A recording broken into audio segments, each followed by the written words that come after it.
Hi, boys and girls. Happy Thursday. Welcome back. I hope your Wednesday was easygoing and relaxing, and your work didn't feel too overwhelming and everything worked just right. Hope that was how it went for you yesterday. But today, in our morning meeting, we're going to talk about a little tiny word. It has three letters. It's nothing special when you first look at it, but it is a superhero word. It has so much power to change the way we think. And the word is yet. Y-E-T. Yet. When we add the word yet to something that we're talking about, it indicates that we couldn't do something before, but we're going to learn how to do it later. So, for example, Mrs. Sweeney can't do a split, which is true, by the way. Mrs. Sweeney can't do a split. When I don't have the word yet in it, it doesn't sound like I'm even going to try anymore, that I've given up. But when I add the word yet to the sentence, it makes it sound like I'm going to be able to do it soon or eventually, because if I keep practicing, I'll be able to. So here's the new sentence. Mrs. Sweeney cannot do a split yet. That means there's still time to practice and I could get it right. If I keep working on it, it will happen. That's the power of yet. So maybe one of your sentences is, um, I can't ride my bike without training wheels. It sounds like you don't want to do it. It's just too hard. You've given up. But listen to it this way. I can't ride my bike without training wheels yet. It changes the meaning of the sentence. It means that you're not hopeless, that you're going to keep trying and get it right. So that's a very good word. Another ending I like to add on to words sometimes is ish. So if I draw a picture of a cat and it doesn't look like a cat, it's kind of cat-ish, meaning that it's close, but not quite there, but I'm not finished with it. I'm not done learning about how to do that yet. And that's another way to indicate that we're not quite finished yet. So I want to read you a story. It's called Ish, ironically. It's called Ish. It's written by the same person who wrote about children's voices and yesterday in the book that we read. And this is called Ish.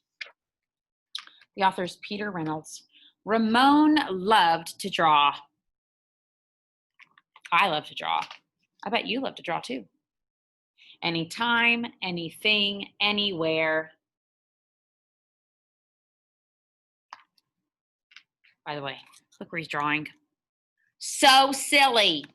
You must really loved it. One day, Ramon was drawing a vase of flowers. His brother, Leon, leaned over his shoulder. Leon burst out laughing. "What is that?" he asked. Oh my. That's never good. Especially when you're trying your hardest. Ramon could not even answer. He just crumpled up the drawing and threw it across the room. Leon's laughter haunted Ramon. He kept trying to make his drawings look right, but they never did. So he was looking at making his drawings perfect. He just wanted them to be perfect. Look at all that trash. I bet he wanted to quit. After many months and many crumpled sheets of paper, Ramon put his pencil down. "I'm done."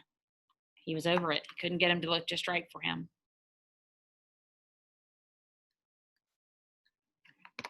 He was done with it. Marisol, his sister, was watching him.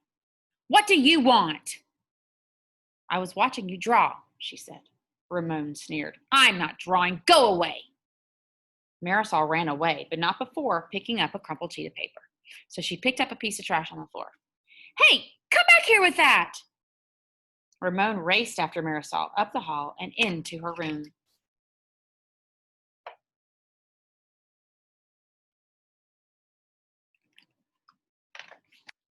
He was about to yell, but fell silent when he saw his sister's walls.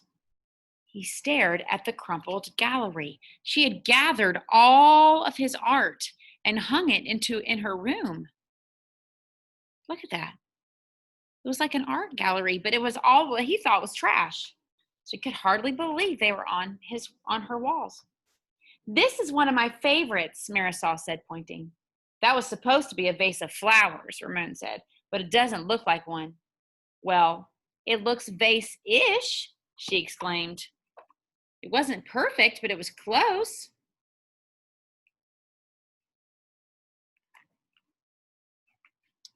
Vase-ish? Ramon looked closer. Then he studied all the drawings on Marisol's walls and began to see them in a whole new way. They do look ish, he said. So they no longer look like less than perfect. They just looked close.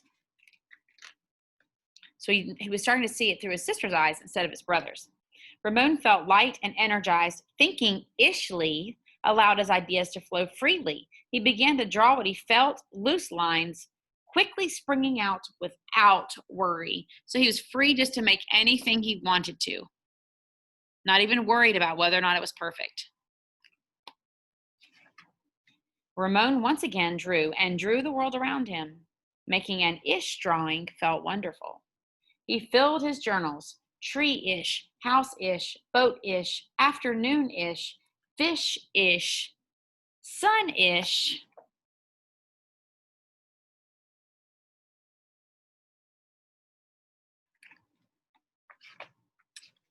Ramon realized if he could draw ish feelings too, peace-ish, silly-ish, excited-ish. His ish art inspired ish writing. He wasn't sure if he was writing poems, but he knew they were poem-ish. Ponder, pond, ponder, dream yonder, pond, pond, yawn, yawn, gleam, wander. Ramon, that was the poem ish he had written. Ish and yet take the pressure off. One spring morning, Ramon had a wonderful feeling. It was a feeling that even ish words and ish drawings could not capture. He decided not to capture it. Instead, he just simply savored it.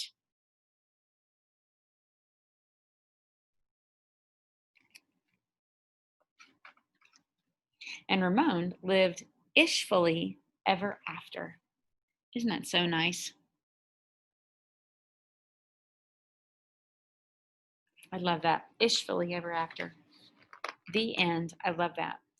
I think that's a great book. It reminds us that we don't have to be perfect at it right out of the gate. We just keep practicing and enjoying the process. Good lesson. I hope that you have a wonderful day today, and that whatever you do in class today, that we remember that if we don't know it right away, we have time to learn it. And until then, we'll just wait for the yet and do the best ish we can. Okay? Hope you have a wonderful day, friends. See you soon.